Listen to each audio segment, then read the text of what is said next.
जी घटना लिहिलेली आहे तसं त्याच्यात कुठेही लिखित नाहीये की दुसऱ्या समाजावर अन्याय करायला पाहिजे. या ठिकाणी येणाऱ्या लोकांचा रस्ता सुद्धा अडवला जातोय.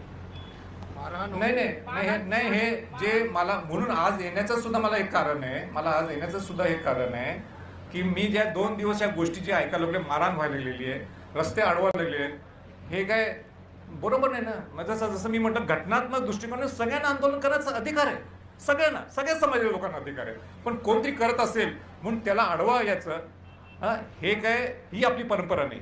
तुम्ही करा आंदोलन, वेगळीकडे करा, हक्काने मागा तुम्हाला जे पाहिजे ते. पण ह्या माणसाने मनोज जरांगे पाटलांनीच किंवा आणि दुसऱ्या ठिकाणी आणि कोणा त्यांनी आंदोलन करायचंच नाही. हे बरोबर आहे. तुम्हाला तुमच्या मागण्यात ना आमच्या या मागण्यात करा आंदोलन, करणं काही चुकीचं नाही. तसं आपल्याला संविधानात तो अधिकार दिलेला आहे.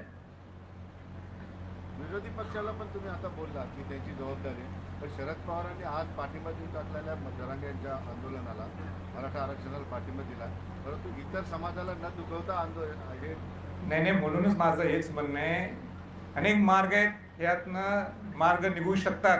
म्हणून ते एकदा विधानसभेच्या पटलावर होऊन जाऊन दे, एकदा कशा पद्धतीने हे आरक्षण देता येते आणि कशा पद्धतीने सगळ्या गोष्टी होऊ शकतात. त्यांची मागणी एकदम रास्त आहे.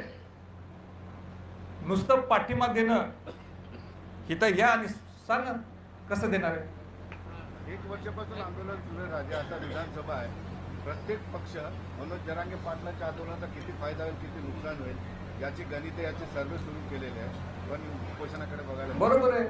पण मी एकमेव आहे, मी एकमेव व्यक्ती आहे जे मी मनोज जरांगे पाटलांना सांगितलं, आता पाडायचं बोलू नका तुम्ही, आता निवडून कसं आणायचं हे बघा. नाही टाळ्याने बोलणार, निवडून कसं आणायचं बघा म्हटलं.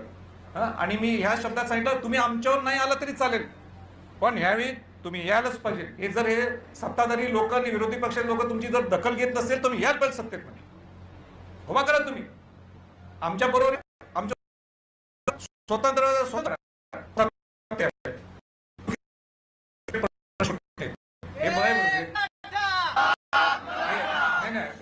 हे म्हणजे ही तब्येत एवढी खालवली आहे की मला बघवत नाही ते. आणि आज सुद्धा मी कुठल्या राजकारणासाठी आलो नाहीये. मी पूर्णपणे प्रामाणिकपणाने तब्येत खालवली आहे.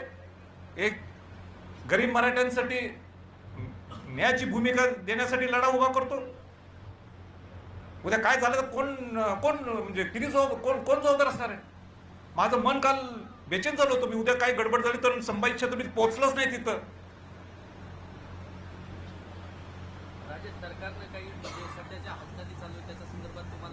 नाही, मला काही कल्पना नाही. मी काही सरकारमधला माणूस नाही, म्हणून मला काही कल्पना नाही. नुसतं एवढंच आता इथं मला लक्षात आलं की कॅबिनेट आज आहे, एवढंच माझ्या कानावर कोणीतरी गाठलं. विरोधी पक्षाच्या प्रमुख नेत्यांची अद्याप भूमिका काही स्पष्ट झालेली दिसत नाही. हे कसं नाही, हे सार्वजनिकरित्या जाहीर व्हावं असं काय आव्हान? नाही, म्हणून मी सांगितलं, ते स्पष्ट होण्यासाठी एकच जागा आहे आणि ते सुद्धा मनोज जरांगे पाटलांची मागणी आहे. ते म्हणजे विधानसभेच्या पटलावर हे चर्चा होणं गरजेचं आहे. अजूनही वेळ गेलेली नाहीये. सगळ्यांनी मिळून मनोज जरांगे पाटलांचा कोणी गेम करू नये, कोणी फसू नये.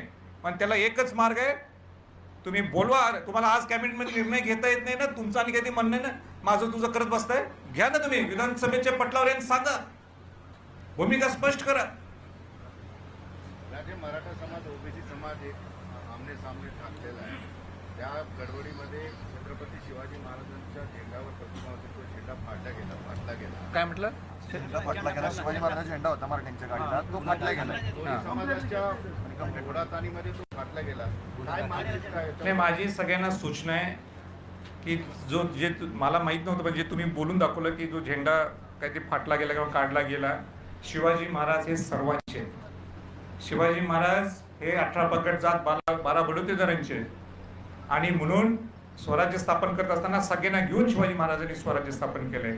पण आपला अधिकार जो असतो संविधानिक, जर एका समाजाने जर मागणी केली तर काही चुकीच नाही. राजर्षी छत्रपती शाहू महाराजांनी 1917ला खामगावमध्ये, विदर्भामध्ये मराठा परिषद होती. शाहू महाराज तिथं गेलेले आहेत.